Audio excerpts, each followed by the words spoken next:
Welcome back to Educator.com's English Grammar course. This lesson is on run-on sentences. Let's get started. Alright, we're going to begin with a brief overview. We're going to talk about sentence boundaries, which are what create run-on sentences when you don't have enough of them in the right places. We're going to do a brief review of phrases and clauses, which are the building blocks of run-on sentences, and how to fix them.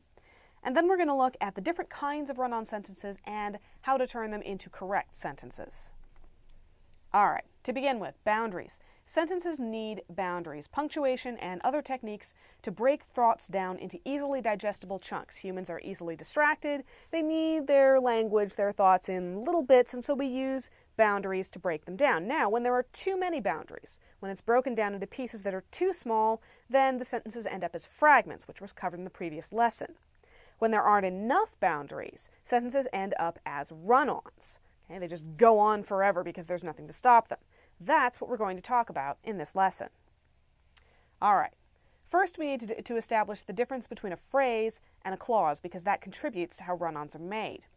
A phrase does not contain both a subject and a predicate. It may contain one or the other, or neither, but never both. So, examples of phrases: to the store. It's a prepositional phrase. It doesn't really tell you a lot. You can't walk up to someone on the subway platform and say, to the store. Sleeping soundly. It's got a verb but no subject. Once upon a time, again, no subject, no predicate.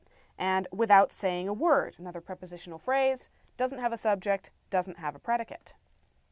Now a clause, by contrast, contains both a subject and a predicate. It has something or someone performing an action and the action that something or someone performs. An independent clause expresses a complete thought and can stand alone. I went to the store. Subject I, predicate, went to the store. Complete thought can stand by itself. A dependent or subordinate clause cannot stand alone. It depends on another clause to do this, which is why we call it dependent. It depends. A dependent or subordinate clause begins with a subordinating conjunction or a relative pronoun. Now, we covered those in our lesson on conjunctions, so if you need a review, go back and look at that. Examples of dependent clauses are while I was at the store and who likes to go shopping. They add extra information, but they can't stand by themselves as independent clauses. All right, so what is a run-on sentence? Well, two or more improperly joined independent clauses need to be connected in certain ways so that the boundaries of the sentence and the relationship between its parts are clear. If you have independent clauses, you have to stick them together according to certain rules with conjunctions and all that good stuff. And if you do it wrong, you get a run-on sentence. A run-on sentence is one where this does not happen. Colloquially, we also call something a run-on sentence if it's too long to be spoken in a single breath. In fact, that is the #1 indicator that you have a run-on. You have to stop for air in the middle of your sentence. For example, I arrived at the train station, but my parents weren't there. They hadn't come to pick me up. I waited for hours, but they never came, and I waited, and I got cold and hungry. That is a long sentence. Way too long. It's got a whole bunch of independent clauses and dependent clauses all mushed together. They shouldn't be in one sentence. A fused sentence, which is a particular kind of run-on, is a run-on with two or more independent clauses run together. Japanese anime is Japanese animation. There are several important differences between anime and American animated comics and cartoons. Too long. Independent clauses. Japanese anime, subject, is Japanese animation. Okay, perfectly good predicate. You could make that a sentence all by itself. There are several important differences between anime and American animated comics and cartoons. That could be an independent clause all by itself. So what you really have is two complete sentences mushed together with no conjunction, no proper joining of any kind. Then you have a comma splice, which is a run-on with two or more independent clauses separated only by a comma. Comma splice, just think about the comma spliced into the middle, and somebody thinks that qualifies as a conjunction. It's not a conjunction. It just makes the sentence go on and on forever. One important difference is that anime tends to be more realistic and sophisticated than American versions, comma. Our animation often avoids real-life issues such as death or important aspects of daily life such as work. Now, if you tried to say that all in one breath, you would be wheezing. So, those are the major types of run-on sentences. What do you do about them? Well, first of all, we practice a little. See if you can find any fused sentences or comma splices in this passage. Perhaps the greatest comic book superhero of all time, Superman debuted in 1938. This Man of Steel was the creation of two young men, Jerry Siegel and Joe Shuster. Okay, there's your clue. That was too long. Siegel and Shuster were still in high school when they created their hero, whom they dubbed Champion of the Oppressed. Take a good look. Pause the video if you need to. That whole first sentence was one run-on, one comma-spliced sentence. See that comma right there? Perhaps the greatest comic book superhero of all time, Superman debuted in 1938. That could be an independent sentence. Superman debuted in 1938 is an independent clause. Perhaps the greatest comic book superhero of all time is a modifier that depends on the independent clause. So that could be a sentence all by itself, but instead we tack a comma on the end, no conjunction of any kind, and then we say, this Man of Steel was the creation of two young men, Jerry Siegel and Joe Shuster. Okay, you have two sentences mushed together with only a comma. It's a comma splice. All right, so once you've identified run-ons, what do you actually do about them? How do you fix them? Well, there are 5 ways to do it. First, separate clauses with a period. Japanese anime is Japanese animation. There are several important differences between anime and American cartoons.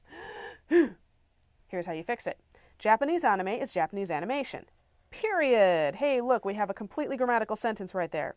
There are several important differences between anime and American cartoons. Hey, look, it's another completely grammatical sentence.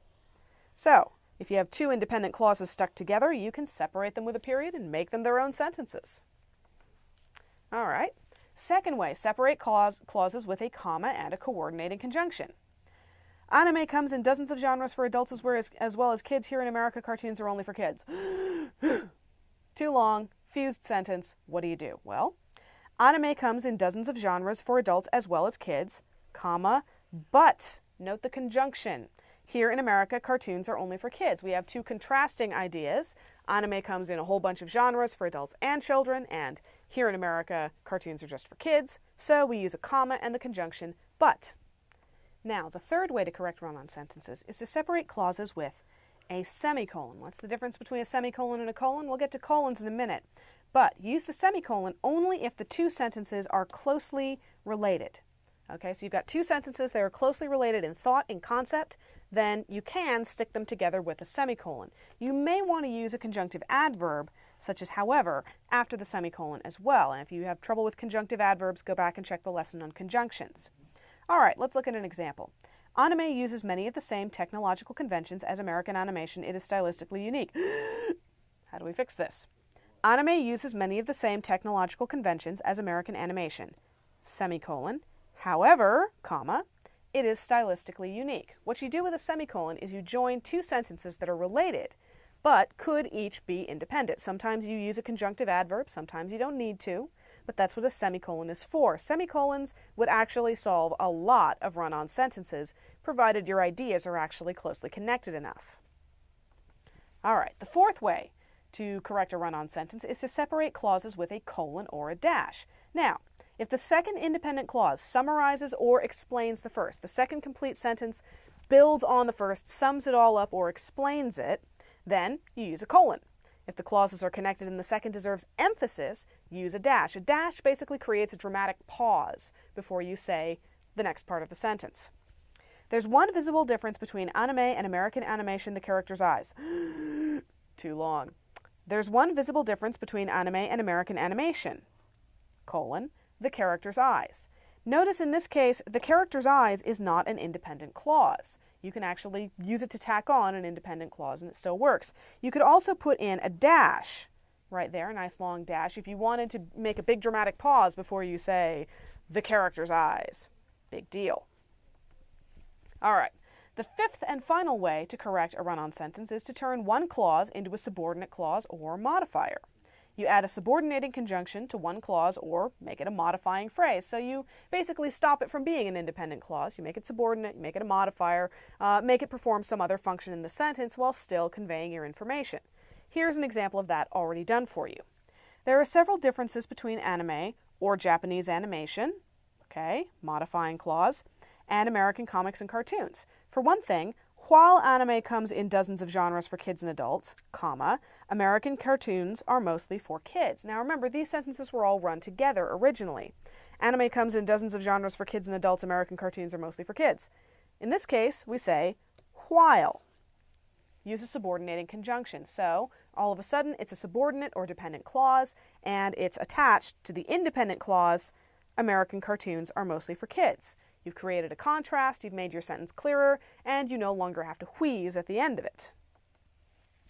All right, let's do a little practice. Correct any run-on sentences that you find in this paragraph. One of the most popular means of transportation today is the skateboard. It was invented back in the 1900s, though no one knows exactly who made the first board or when. Well, there's a clue. The earliest skateboards were more like scooters. They were roller skate wheels attached to wooden boxes or boards. Okay, we've definitely got a couple of run-on sentences in here. Take a good look, pause the video if you need to, and figure out how to make this sentence, this paragraph, correct.